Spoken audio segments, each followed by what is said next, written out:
All right, welcome everyone. It looks like we've just got one or two more folks still connecting to audio. So again, I'll give just one more moment for that. And then of course, this beginning part is not as important as our faculty speaker today, so it's all right if you miss a little bit of the beginning. But welcome everyone to the second session of our Staff Satisfaction Surveys Learning Collaborative. This session is titled Considerations for Rolling Out Staff Satisfaction Surveys, and we have Sarah Henze as our guest speaker. As a reminder, your hosts for this learning collaborative are Suzanne Spear, our Senior Director of Workforce Development, myself, a training specialist, and Mariah Blake, a program manager here at ACU. If you have any problems, Mariah is the one to contact via chat. Some housekeeping items for our learning collaborative session. Again, as you all know from last time, but we'll go over it really quickly again. This session is being recorded and the recording will be posted on the discussion board. As a reminder, that means that while it is being recorded, it's not available for public viewing. So we want you to feel free to share within this space and connect with your peers that way. And then we encourage you to be present and if possible, be on camera. It's wonderful to see everyone, but of course, we also totally understand that almost 2 years into this life, there is Zoom fatigue, so we get it. Feel free to use the chat box or unmute yourself to ask questions, share comments and thoughts. We love that interaction. And then, like I said, send a message to Mariah Blake if you're experiencing any technical difficulties. And then, of course, please complete the evaluation at the end of the session. We try to keep it short, and we really do take everything that we receive in those evaluations to heart, and they help us serve you better. So we really appreciate you filling out those evaluations. I won't go in too much depth. Again, this is a lot of repeated information. As you all know, ACU stands for Association of Clinicians for the Underserved, and we were started 25 years ago by alumni of the National Health Service Corps. We encourage you to check out our trainings and available resources at clinicians.org. This learning collaborative and much of what we do is through the STAR Center, which is a program of ACU, and we're funded by the Bureau of Primary Health Care. You can check out all the free resources, training and technical assistance on chcworkforce.org. And you can always reach out at info@chcworkforce.org. It goes to a real person and your email will be read and responded to. Of course, also want to give a little background on Sarah Henze, who is an HR consultant with TPO Inc. with expertise in compensation and benefits planning and management, policy and procedure development, training and staff development, performance management, and employee relations. And I'll let her introduce herself a little bit more before she presents in a little bit. So agenda for today is we're going to quickly do an icebreaker. We're going to have a cute animal showdown. Then we're going to go quickly over the homework from last session and have some reflection time with your peers. And then have our speaker presentation on considerations for rolling out staff satisfaction surveys. And then we'll have some wrap up and next steps. So like last time, we'll be using Mentimeter. So you can either go to menti.com and enter that code 24289006, or you can use your phone and hold it up and scan that QR code and have it open in whatever browser you like using. And then we are voting on cute animals. So I'll give everyone just another moment to get their Mentimeter up. And then it's a showdown. Ready? Puppies or seal puppies, otherwise known as ocean puppies? Which is cuter? We'll give everyone a moment to vote on this. Don't think too hard about it. We're just looking at cute animals, mostly for fun. All right, our next challengers are black and white pandas or red pandas. And if your slide isn't refreshing like mine, because of course I'm voting in this too, just give it a moment.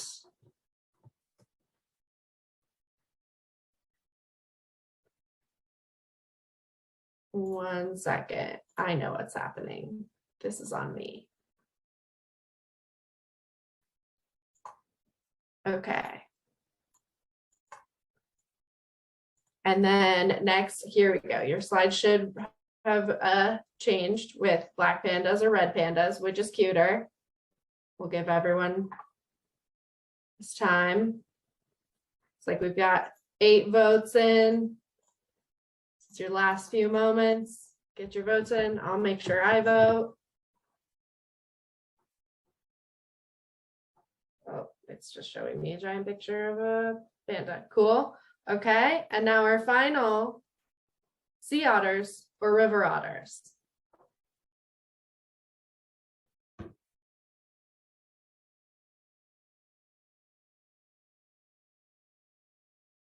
Give everyone a few more moments. We know there's at least 8 voters out there, so we'll get to that. We'll call it a day. All right, great. So wow, sea otters are running away with it. So as a refresher on our results, sea otters are winning.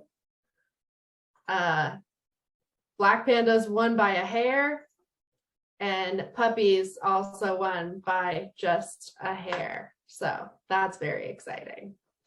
All right, so now, thank you all for participating. I love to know. I also think it's just really great to have a time to hang out and think about how cute animals are. I think it is great.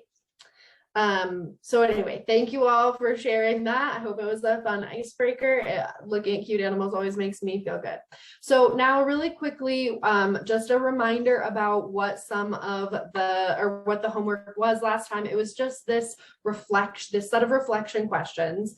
And as a reminder, those questions were based on what you know now. What do you think your staff will report is working well at your organization? And how could you respond to that potential positive feedback? Based on what you know now, what do you think your staff will report needs improvement at your organization, and how could you respond to that potential constructive feedback?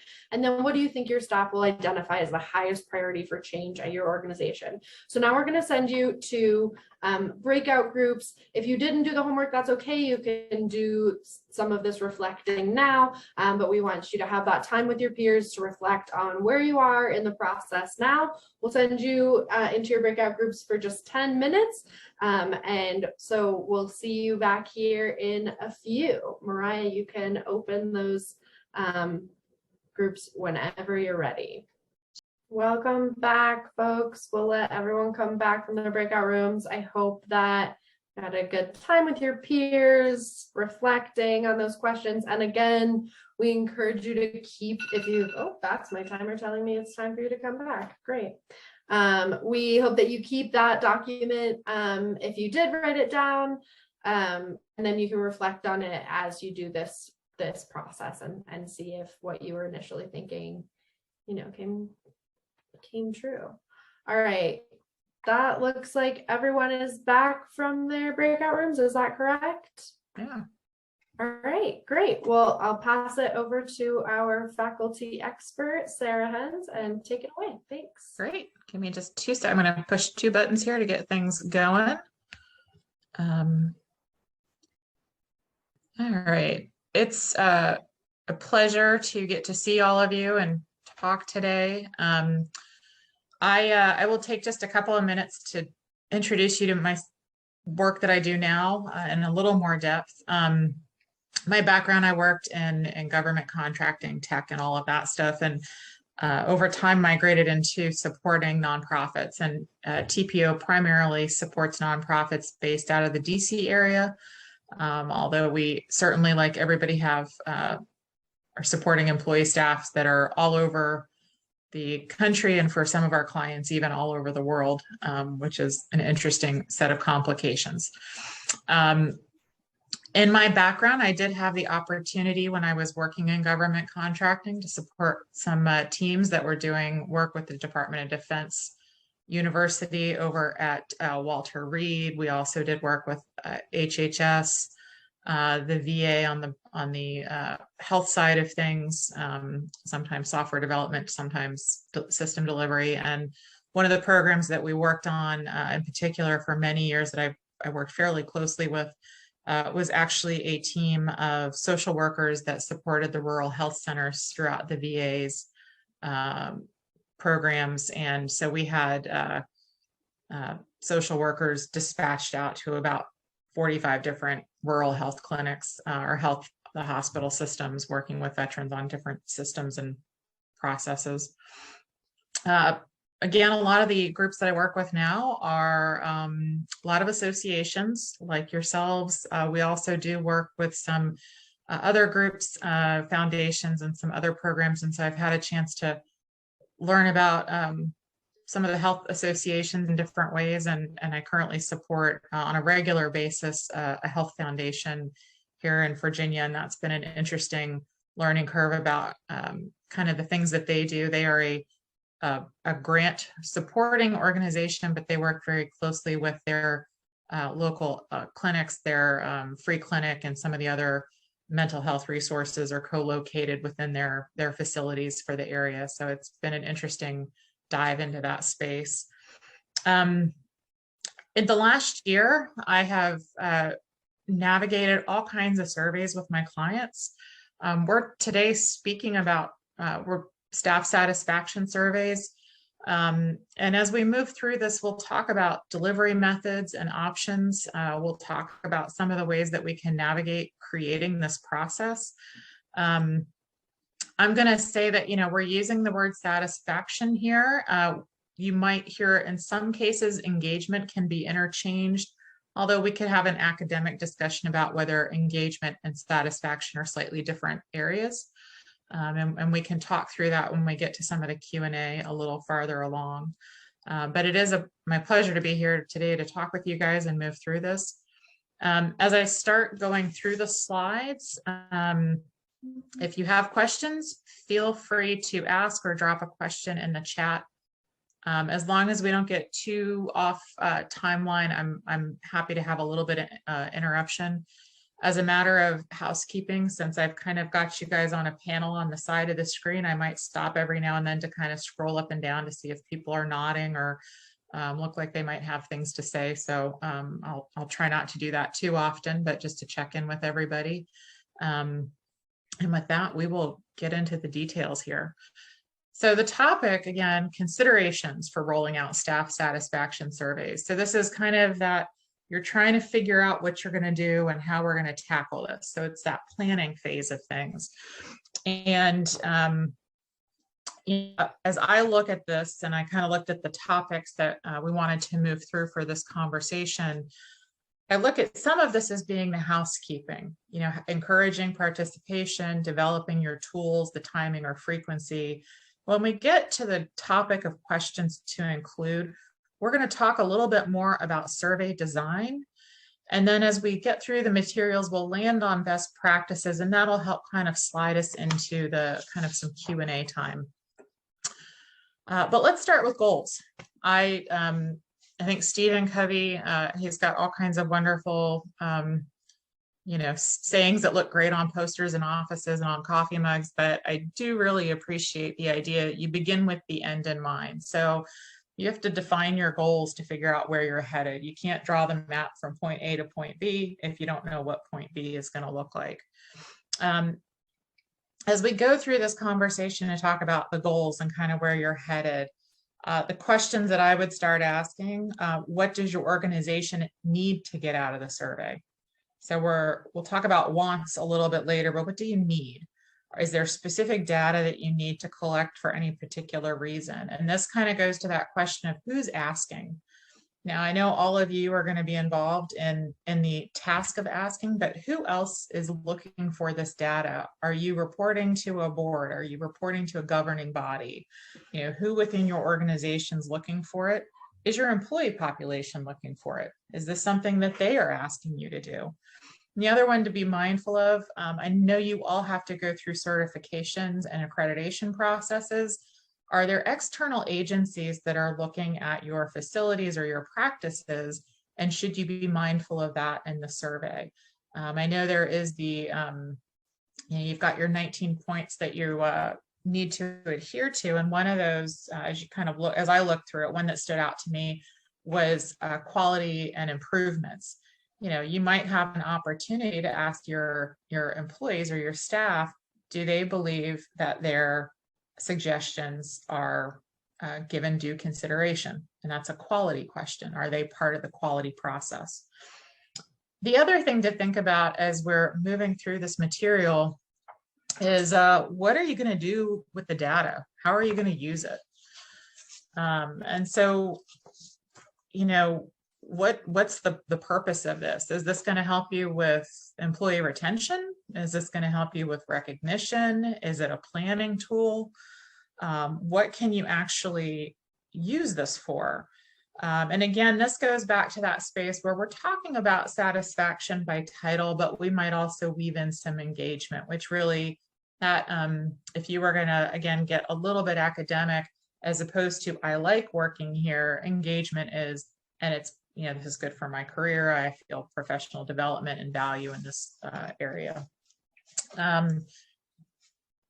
So I'm going to ask you guys a question here. We're going to go back to Mentimeter in a minute. And one of the things that I want to point out, I threw a few goals up here that I think are pretty universal.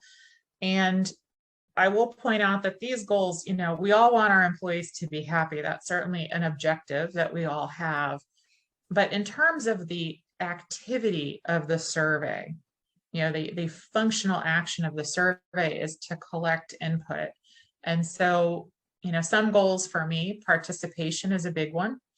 You want the largest statistical pool that you can get, depending on the size of your organization and your survey method. You want honest responses, and you do want actionable data. But let's find out, are there, from all of you, are there some organizational goals that you have in conducting this satisfaction survey? And we'll open this up to the things like, you know, beyond just the function of the survey, do you want good responses? Do you want happy employees? I hope.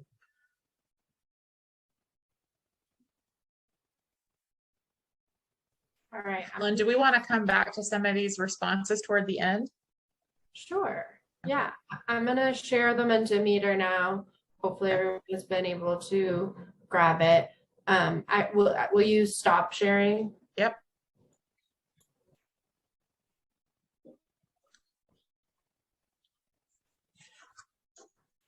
So some of our results are to get honest and effective feedback from our employees. We need actionable goals to work toward, honest feedback, participation, realigning priorities, happier employees, lower turnover,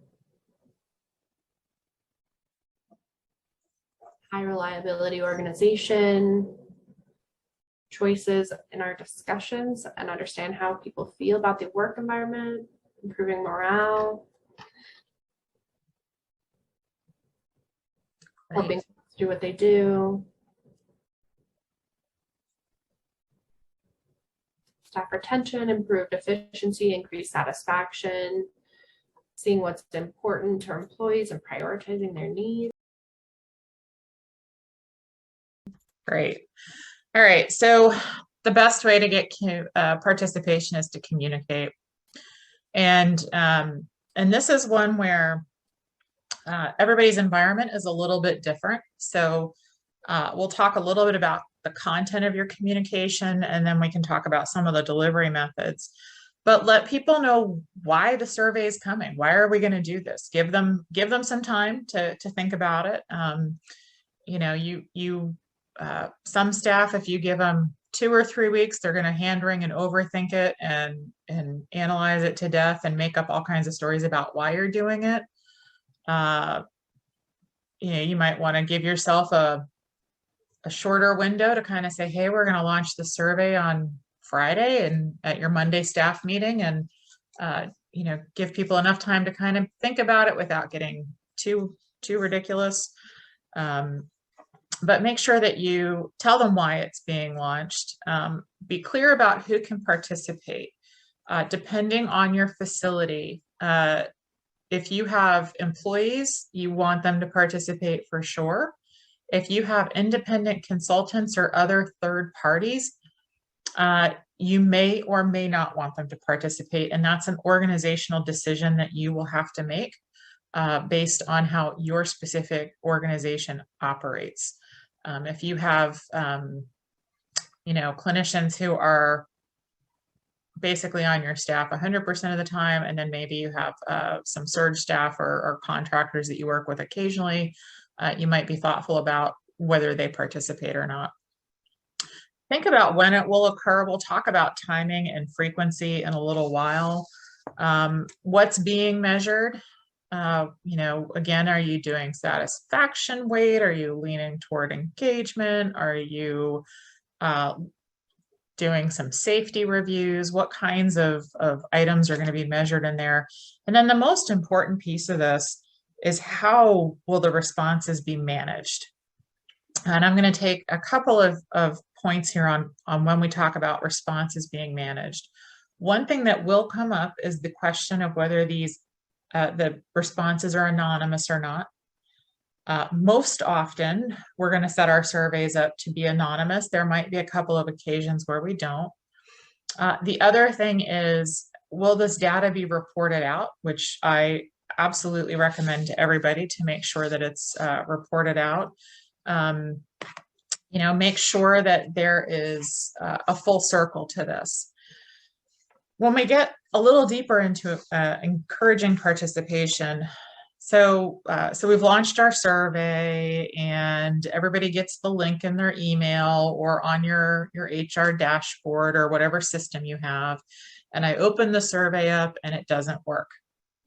I answer one question and I hit enter and it doesn't move and I get frustrated. Or I get 10 pages into this thing and think I have other things that I need to do. Again, as we're encouraging participation and also for your own sanity, make sure the survey is easy to complete. Again, whenever possible, facilitate confidential and anonymous surveys. You can, I had a great conversation with somebody recently who was trying to argue grammatically that you can't be both confidential and anonymous. With third parties, you can do that. With the certain tools, you can do that. There are ways to manage confidentiality of the information, which means how it's being managed once it's collected, but also the anonymity of the participants. I do recommend when you're designing a survey, most guidance tells you that you want to keep that survey short enough to complete in 20 to 30 minutes. I'm going to throw you guys a big crazy curveball. That could be as many as 30 to 60 questions. That's going to sound atrocious at a glance, but when we talk about survey design, I think you'll start to see where you're going to have, as we look through topics, you might have 2 or 3 questions in areas that at the top of your mind, you think of them as being the same or related, but you break things down and you'll get some good detail in there. So we want to make it easy. We want to make it functional. The other part of the equation, though, is encouraging participation. Is there a way to incentivize people? And that incentive could be a lot of interesting things. You don't want to be ridiculous with an incentive. You don't want to, that can backfire you on as well. If you try to pay people in some way to participate, but a thank you is a nice thing to do. You might be able to work in a cup of coffee kind of thing. And again, if you're lucky enough to be in a facility where you've got a coffee shop nearby or around the corner, that might be an easy thing to set up where everybody can get a cup of coffee on Friday, the week that the survey is completed. You could also, depending on, again, size and scope and budget are kind of factors in all of this. Can you do a drawing for a gym membership or a day of PTO? Can you give, if you're not able to be anonymous for some reason, can you give the first person that finishes a special parking spot? And there are a few different ways that you can go at that one. And again, as we move through our material, we'll talk a little bit about delivery and tools, and that might help spark some ideas on way to incentivize things and manage some of it. But we did want to do one last question for you guys, and we won't do too many more of these. But if you can, what are some ways that you've incentivized people to participate in the past? when you've done, or as an employee, what made you want to participate in a satisfaction survey. We'll take just a minute here, Helen. I'm going to hand it back to you here. Great.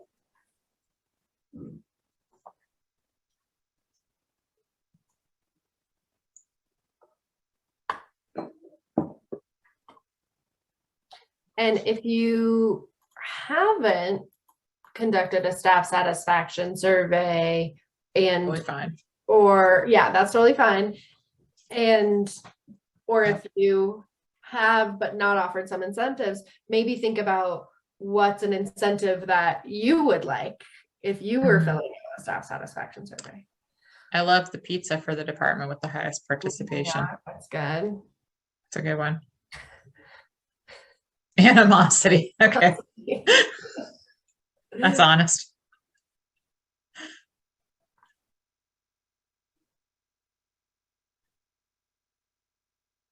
Okay. Lunch for the department finished or had over 80% first. There you go. Nice. I like these ones community oriented of like you're pulling for the whole team. That is an excellent one. That's a really great, and that's a really good point, kind of that community focus there. Plus boba, so delicious. So all right, great. Oh, we've got another one in here. This is the intangible, but if staff know you're serious about making good change, it can help responses. And that goes back to that, the first one, communicate and be sincere in your communication. That is always the best option. Great. Thank you all for sharing. All right, let's get back to our beautiful slide deck.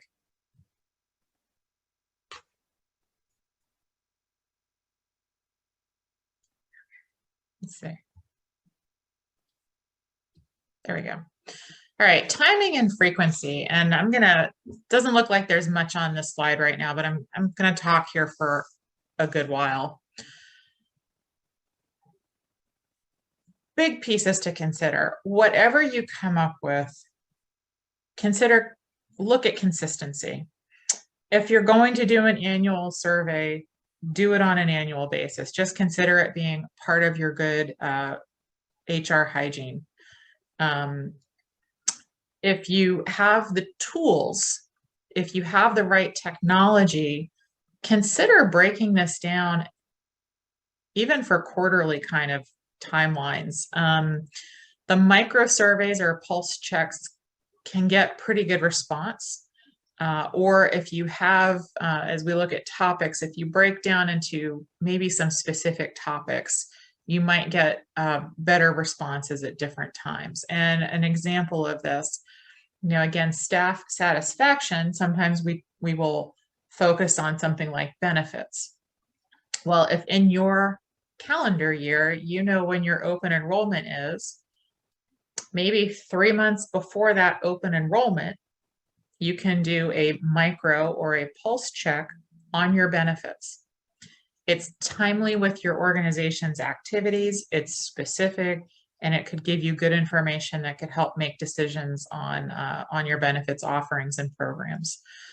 So, spend some time looking at the calendar for any opportunities like that. I would also say plan around your calendar, and the avoid kind of go together. Avoid major holidays, avoid the busy season. If you have major employee activities like open enrollment, you're not going to do a benefit survey in the middle of open enrollment, right? That would be so conflicting and chaotic. But, if you have performance appraisals, you don't want to throw a review right in the middle of performance appraisals. One, it's not where people should be concentrating. And two, that's not the time to introduce, we talked about the reality of things like animosity or some of the negative possibilities. You don't want in the middle of performance appraisals to start introducing a lot of conversation about that could become negative or could become intertwined in your performance appraisals in weird ways. I will say, as an HR professional, we're kind of I'm the queen of weird situations. Things just get a little bit off kilter sometimes. And if you can plan properly, you can avoid some of that. The other thing to consider, I'm going to go back to under the consistency. One thing to consider is those pulse checks as a follow-up option as well. So if you get through your main survey, if you plan it out so that you're going to do one annual survey, maybe 6 months later, if you have one or two topics that rise to the top of the concern list and you've done some things to address them, maybe that's a point to put in an interim survey with just a handful of questions to see how you're doing. Are your plans, are your corrective actions moving forward properly? So there are a lot of ways that you can slice this timing and frequency. I think the thing you will find when you go to further your research, there are a lot of tool-based solutions that can make some impacts on your frequency. And that has to do with one of my favorites. I have a favorite HR information system that has a survey feature built into it. And it's great because we can do 1 or 2 question surveys. The tool has sample surveys already built into it. So we can also open those templates up, make a couple of adjustments, and shoot those out to our staff. That technology makes it much easier to do smaller surveys on a more frequent basis.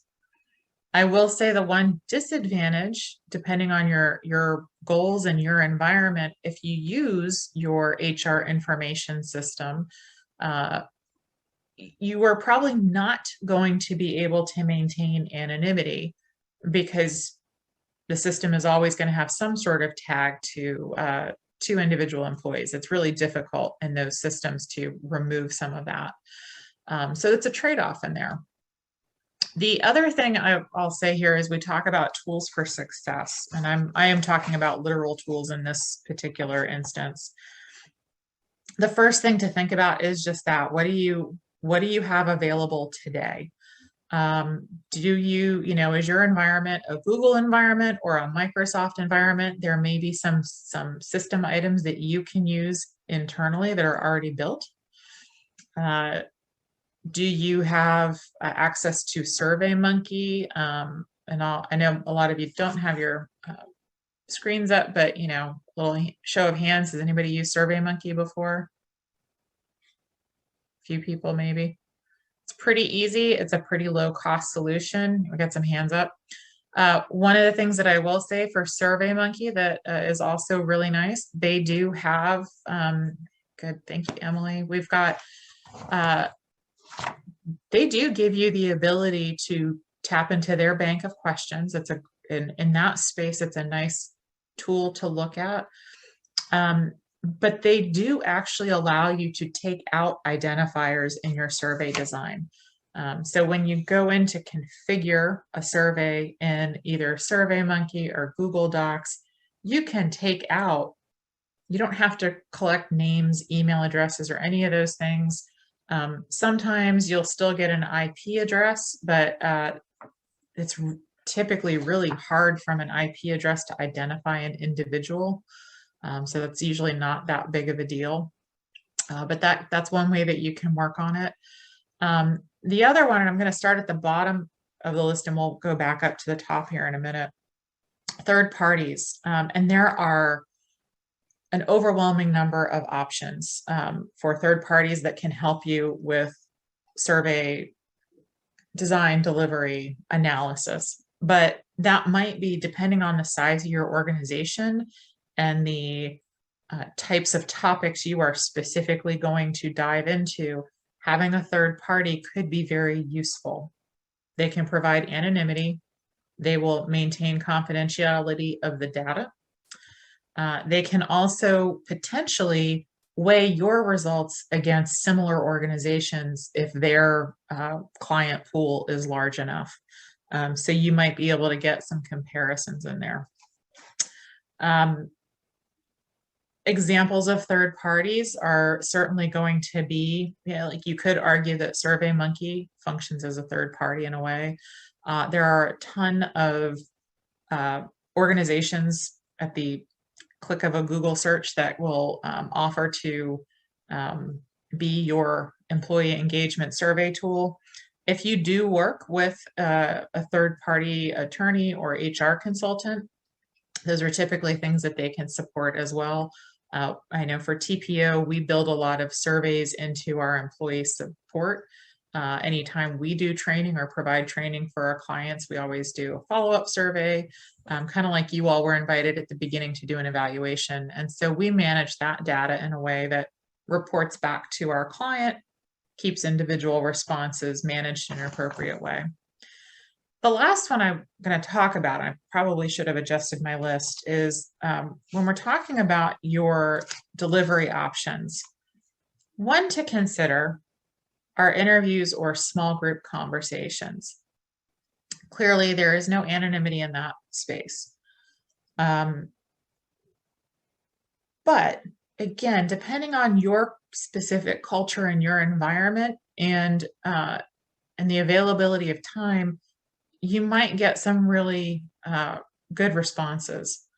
If you are, I did this recently with a smaller client. They've got, they're under 20 people, and typically their CEO checks in with everybody about every 6 months. And for January, rather than the CEO, I jumped in and we developed a 3-question conversation for everybody.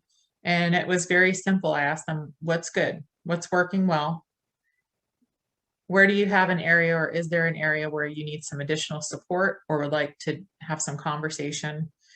And then I asked if there were any mundane housekeeping things that needed help. What we landed on from those conversations, they were great conversations. They were short, they were about 15 minutes each. But we're going to review some job descriptions to make sure that people have, they've recently done an acquisition of a small group. So we're kind of looking at who's doing what now. And as it turns out, almost everybody had a question about their retirement plan. So we had an easy win by getting the benefit broker lined up to join a staff meeting in the next couple of weeks just to go over the basics of the plan. It's a simple process. It's an easy way to do things. It's very friendly. It's very conversational, and depending on your environment, that might be an option to consider. Obviously, if you're sitting in a facility with 2,000 people, that's completely out of line. If you do have a department, though, or a particular team that you're in, have specific concerns about, that might be a methodology to consider. Again, this is that space between anonymity and statistics, but you might have some creative moments in there with how you might tackle smaller groups or come up with more personal ways to do this. All right, let's talk about questions to include. I am not giving you guys a list. I'm not giving you a cheat sheet today. They are easy to find. And I would be remiss to simply sit here and go through sheets of questions. There are probably hundreds of samples, and there are a lot of good samples. But what I do want to talk about is, in the space of survey design, some things to think about as you go either out, be it SurveyMonkey, be it Google, if you talk to a third-party consultant, even as you're reviewing and bringing your survey into form, some things to think about. The first thing I will offer to you, do not ask a question or ask about issues that you are not going to address. If you are not going to change the snacks in the break room, do not ask people what they think about the snacks in the break room. It's an automatic fail. And I know that can be, it's hard because you want to throw some things out there, but if you absolutely know that your senior leadership or the outcome of a question is not something that you or your organization are capable of addressing, don't set a false expectation that it will be, and do not set yourself up for failure. When you do start to build your bank of questions, again, whether it's independently or with a third party or using some sort of tool, focus on behaviors or impacts, not feelings. And I'll give you an example here. If you include a question and say, is your relationship with your team important to you? Alex, did you have a question, or is that an old hand? Old hand? Okay. If you ask, is your relationship with your team important to you? You're going to get feelings, but it's not anything you can action. How somebody feels about their team is not something that you can then put on a to-do list. That's their emotional space. And so those would be examples of a kind of feeling-based question.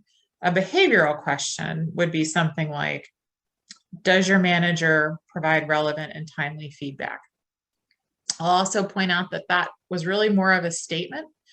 And we're going to use, in a lot of spaces, we're going to use statements because we're focusing on a closed-ended, either a yes or a no, or using the Likert scale. I think all of us have come across surveys that use the Likert scale, and it's the one that goes from strongly agree to strongly disagree. It's typically a 5-point scale. Again, if you're particularly large, you want that statistical data to move through. I'll also say it's familiar enough as a survey tool that people are going to know how to answer it using that scale pretty quickly. So it can actually help with some of the participation due to the familiarity of that Likert scale. I know we've all seen those in a lot of different ways. Do focus on those closed-ended questions as you develop your system of questions. If you ask people essays, then you have to review and consider essays. You might put, the classic at the end of every survey, is there anything else you'd like to share? You can certainly do that, but for the bulk of your survey, you want to make sure that you're getting easy to digest responses from people. Do determine if you need to collect demographics for any reason. If you don't have to, then don't. But again, sometimes groups have specific technical requirements, or if you have particular grants or other funding that requires, if you're a federal contractor, sometimes you get stuck collecting demographics that you might not choose to collect otherwise, but make that determination. And the other thing I would say for everybody, when you get your survey squared away, find a test group. As you're moving through this, hopefully you've got a team coming together to support the activity, but invite into that team a couple of people who they're not on the part of the team where they're developing the survey itself, but have a handful of people that you can reach out to test your survey for you. They're testing not just the annoying things about, if I click the button, does the screen move forward, but they're also looking at language. Did you ask closed-ended questions? Were there questions that they were concerned about? Is there language in your survey that they might find objectionable for some reason? Did they think that the flow of the survey didn't make sense? So there are a couple of things that you might do in that. And I would say it's easy in an organization to look at senior leadership and say, well, we're going to have, these 3 vice presidents or directors, you're going to take the survey. I would see if you can find people in a couple different departments or parts of the organization to do that. If you are surveying the entire organization, if you've got some trusted people that are maybe more entry level, more senior, and you can ask them to go through that survey in a confidential space, let them know that it's a testing bed and you would prefer that they not discuss the content extensively. but do go through that test process. It's pretty revealing. And again, it's just good to have the confirmation that the technology you're using works, whatever that turns out to be. So let's talk about topics for a while. This is an area, you know, again, if our target survey for most organizations is 20 to 30 minutes, and we're looking at 30 to 60 questions, what kind of ground are we covering? Are we talking about employee well-being, career opportunities and growth, relationships within the organization, workload? For those of you who are interested in turnover and retention, I will say that workload during COVID has been a hot topic in a lot of the work I've done. Motivation, and that's going to fall into that. It's a little more on the engagement side than the satisfaction side, but it's something to look into.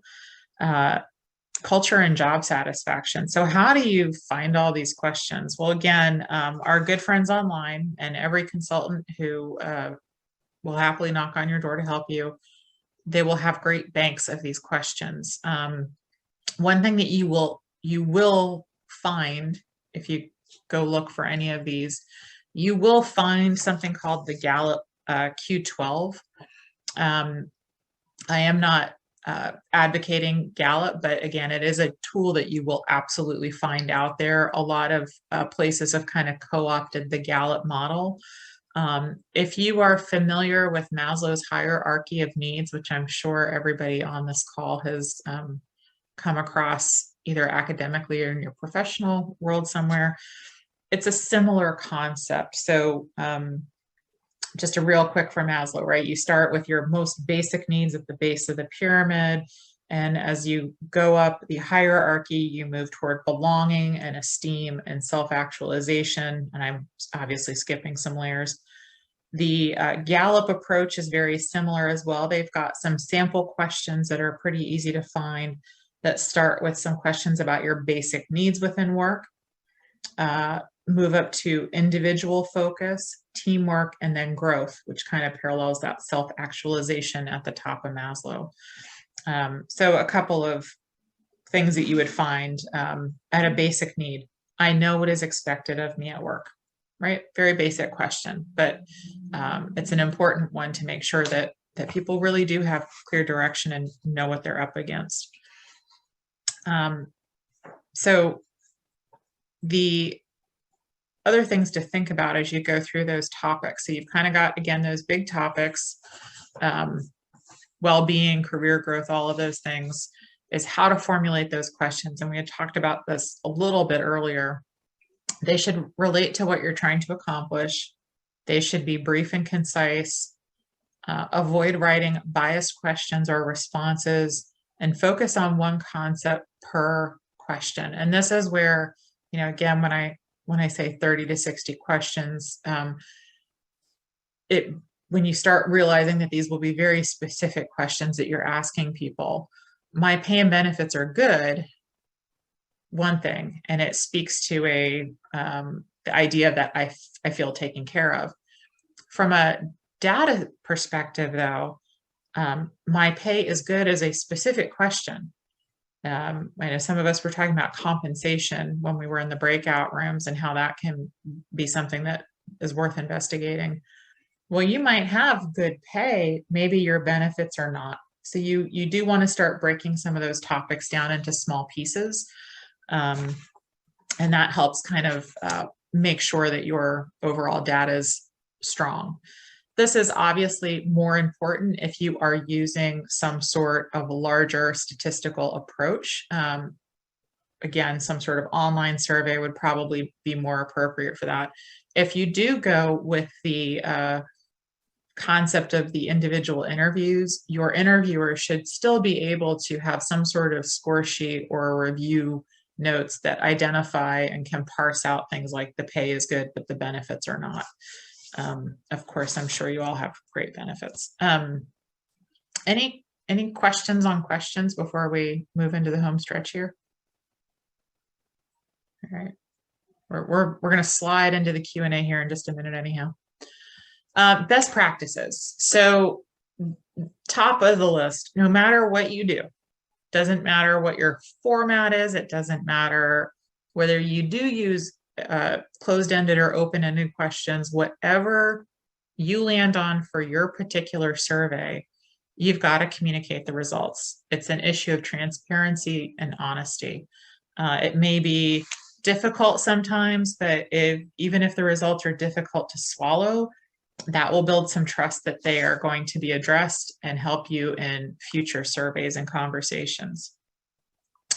Do provide anonymity when possible. That is also gonna, in most cases, drive up your participation. When people feel like that, and this is a good and bad thing about being online, right? If people feel like they're anonymous, then sometimes they're just more apt to participate. The other piece of this, and this is the hardest part of all of it, is take timely action for identified issues. So, if you launch the survey and you put the survey out here in March and you don't do anything with the data until November, you've kind of lost the game. Figure out, once you get those survey results, start making the action item list on what you need to do next. I'll go back to my small group that I worked with. Timely action. The retirement plan was an easy one to set up, a very quick solution for everybody to have that meeting with the broker. Done and done. Some of the other items that we walked away with are going to take a little more time, so we'll keep moving through those. But do make sure that whatever you land on, you've got that circle back and you do take timely action for any identified issues. I'm going to fade this into, I'm going to stop sharing and fade into some Q&A for a few minutes here. And then I think after we'll come back to, there are a couple of slides to kind of wrap up the session that we'll come back to. Great. Thank you so much, Siri. So the first question we have in the chat is, when discussing incentivization of surveys, I like the ideas about celebrating departments who get a certain amount of engagement, but how do you do that and keep the survey anonymous? So one thing you could do, again, depending on your tool, you could ask that people identify their department.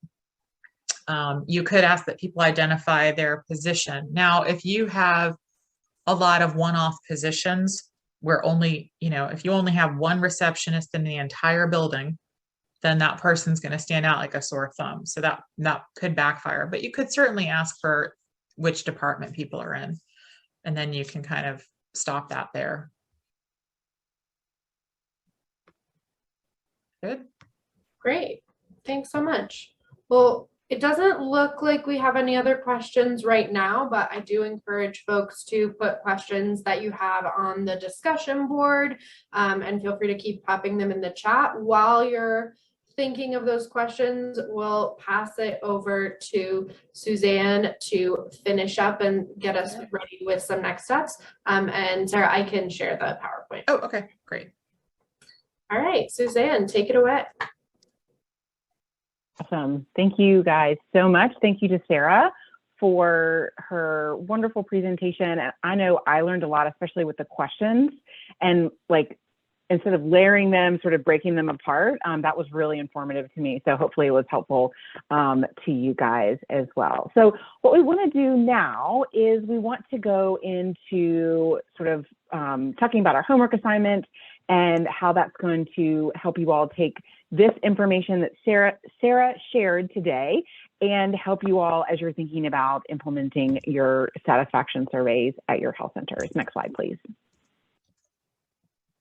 So the homework is going to be posted on the discussion board, and this particular homework is specifically on looking at how your organization is going to, as I mentioned, implement the staff satisfaction survey. So really, you'll notice a theme here. We're going to really have all these action plans about how you implement your staff satisfaction survey. So you want to consider each step that needs to be taken, who is going to be responsible, and how are they going to accomplish it, and also a timeline. So one of the last things that Sarah mentioned was responding to it, and we're actually going to go deep into that next week. But she talked about timing, and timing is so important. And so what these assignments are really intended to do is to help capture all of the things that need to be done, who is going to do them, and when they're going to be done. So by having it all written down, hopefully it will really help sort of serve as like a guidebook as you're putting these together, as you're rolling them out, either for the first time or, you know, this is the first time you've done it since you've taken this course, this Learning Collaborative. So take a look at that, get your team together, and put together your action plan for implementing your staff satisfaction survey. And again, that's going to be on the discussion board. And so along with the homework, you're going to find the recording, the PowerPoint, and I guess that's it, recording, PowerPoint, and then homework. And again, feel free to, I know we have another question from Katie here, which we'll get to in just a second. But if there are any questions that come up as you're doing that assignment, feel free to also put those on the discussion section of today's date in the discussion board here. And so I will turn it back over to Sarah. Sure. Go ahead and answer that question before we wrap up. Yeah, so the question in the chat, let me change so can a survey that takes less than 20 to 30 minutes provide just as beneficial feedback? Absolutely. You know, you might luck out and have a lot of fast readers for one thing. So you might get some speed readers in there. You can, and you know, each of you are going to end up with a different survey. You might have, again, if you're really focusing on satisfaction, you might end up focusing a lot on pay, benefits, and then maybe staff development, you know, and if that's a really honed in focus that you're looking at, you might have a smaller survey. Again, the other one that could really change the time here, you know, we talked about the pulses or the micro surveys. If you've got the technology for it and you've got the tolerance, you could break these down and do one a quarter. And you could focus on one or two topics each quarter. The advantage, if you do it well, is you're going to reinforce for people that surveys are a normal process of how we work. This is a normal business tool for this organization. And if you kind of pace out your topics, it might give management time to respond to individual topics without feeling like everything's falling on their shoulders at once. So some of those smaller survey sets can be very useful for you. I would caution though, if you're only doing an annual survey, take the hit and make it meaty and worthwhile. But if you have the luxury of having a tool that gives you that, you know, no, I wouldn't do more than about once a quarter. But if it gives you that luxury of doing some micro surveys, then that could be a really beneficial ebb and flow for the organization. That's fantastic. Really interesting. I personally hadn't thought about doing, you know, breaking those down either. So that's really awesome. Thank you again to Sarah for being here today with us and for sharing all of your wonderful knowledge and insights with us as a group. And I know, again, it's definitely going to go a long way as they all move the needle in implementing these. So, and thank you all to the cohort for joining us today. Appreciate your taking your time out of your day and your attention and your thoughtful questions. It was wonderful. So that's it for us today. We're going to be wrapping up. So 2 things as we wrap up. Next time when we get together, it's a different day of the week. So instead of meeting on a Wednesday on February 16th, we are going to meet on February 17th, which is a Thursday from 1 to 2:15 Eastern. We've got another subject matter expert to talk to us specifically about responding and how we do that and what happens sort of after we get all of the information from the staff satisfaction survey. So you don't want to miss that. And we also will be breaking out into small group before we dive into the new content to go over our homework and all of that kind of good stuff, similar to what we did today. So as we wrap up, please fill out the evaluation for that. For this session, we really, really appreciate you doing that for us. And again, kudos to Sarah. Thank you so much for being here. Wonderful presentation. And thank you to all of you for being here. Check out the discussion board for all things Learning Collaborative, and we will see you here again in 2 weeks and a day.